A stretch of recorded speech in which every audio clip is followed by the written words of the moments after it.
Hello everyone and welcome to Network Playroom. This is the 7th video in the Christmas calendar series, and today we're going to talk about loop prevention at layer 2 and layer 3. The loop prevention mechanisms are vastly different for routers at layer 3 and switches at layer 2. But before we get into that in more detail, let's think about how a loop can actually form in theory in the first place. Well, the first requirement, or typical condition I should say, is that you have redundant links. And this makes sense because it would be odd for a packet to loop in the network if it has only one path. But, and you might get a hint from the diagram, there is an easy way to purposely create a loop on the routers using only one link, as you'll see later. But although multiple paths introduce a risk of routing loops, you can't remove redundant links from your network entirely because you still need routers and switches to be able to forward packets when their primary path fails. And it's not a matter of if, it's a matter of when. It's going to happen eventually. But second, the packet or frame must have a reason to circulate in the network. And this is usually caused by misconfiguration, but more on that later. So it's actually more difficult to create a routing loop than to create a switching loop because routing protocols usually do a good job of preventing loops themselves, whereas switches need a guardian to watch over them so they don't get out of control and bring down the entire network. And this guardian is called the Spanning Tree Protocol, or STP, and we'll discuss it more shortly. Although routing protocols generally recognize and eliminate routing loops themselves, there's still a safety feature built into the IP protocol to prevent an IP packet from traveling in networks infinitely. And this is called the time to live field. So let's examine that first. So here is an outline of the IP header from RFC 791.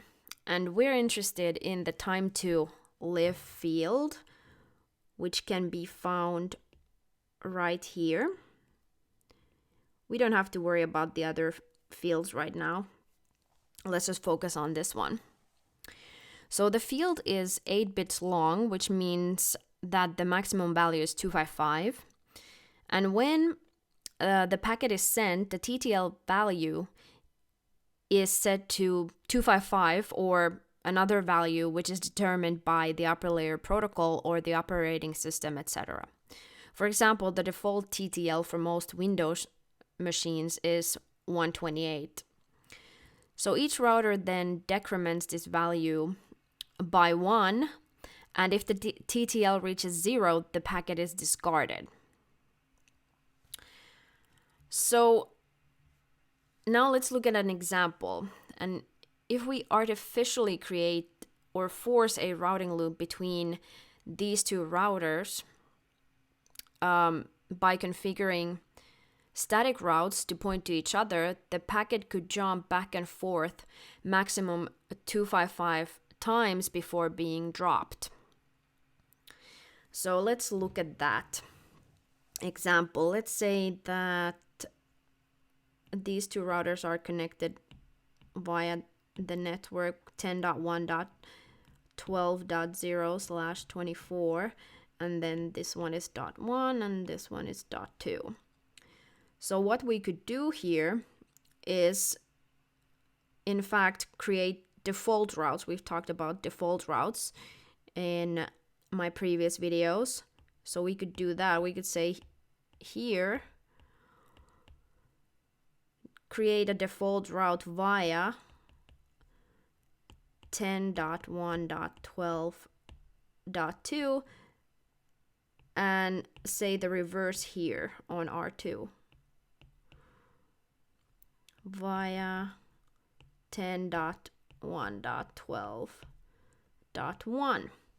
So now we've the router, let's say R1, receives a packet to, let's use Google DNS again. We used that in my previous video as well.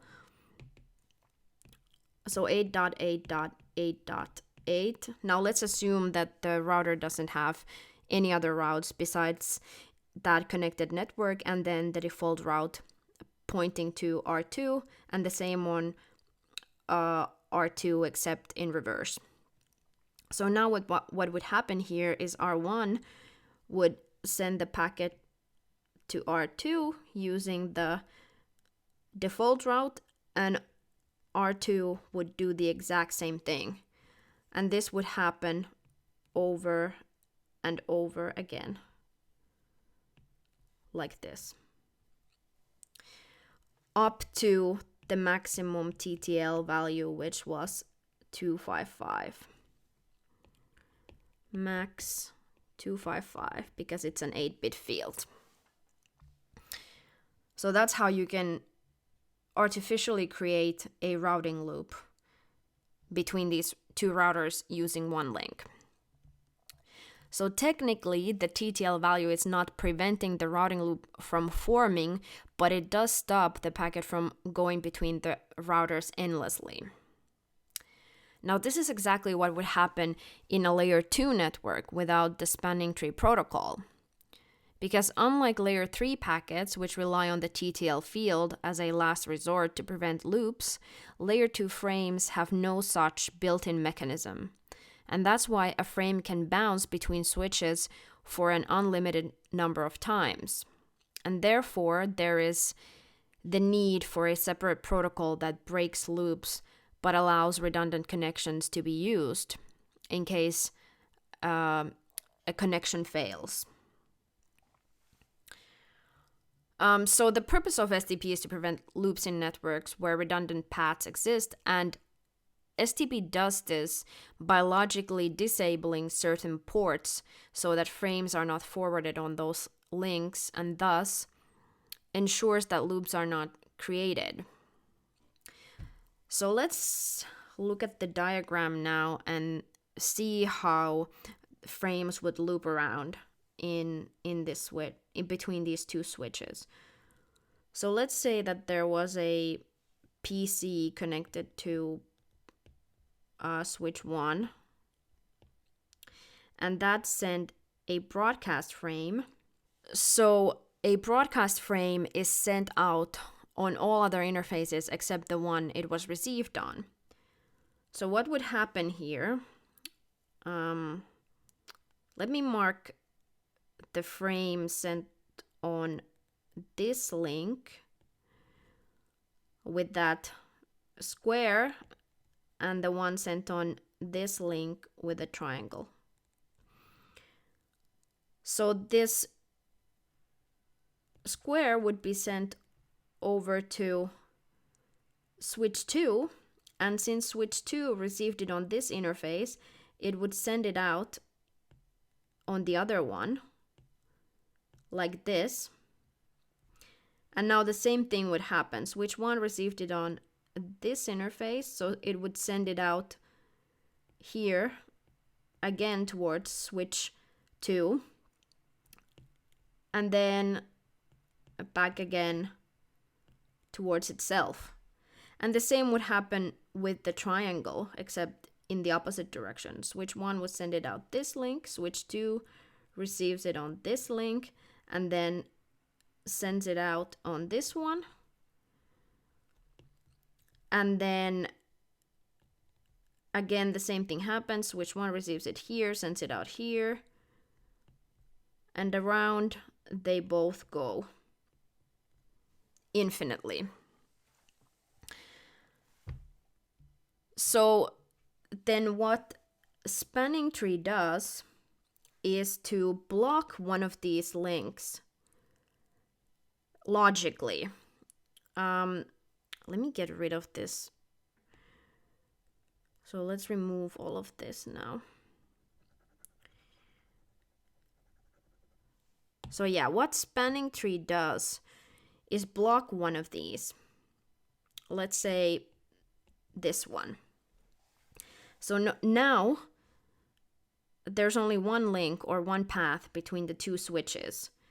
So these beautiful packets can't loop around anymore because they will be sent out on this interface and then received on this one. But since this link is blocked, there's nowhere for switch 2 to send it anymore, and the loop stops there.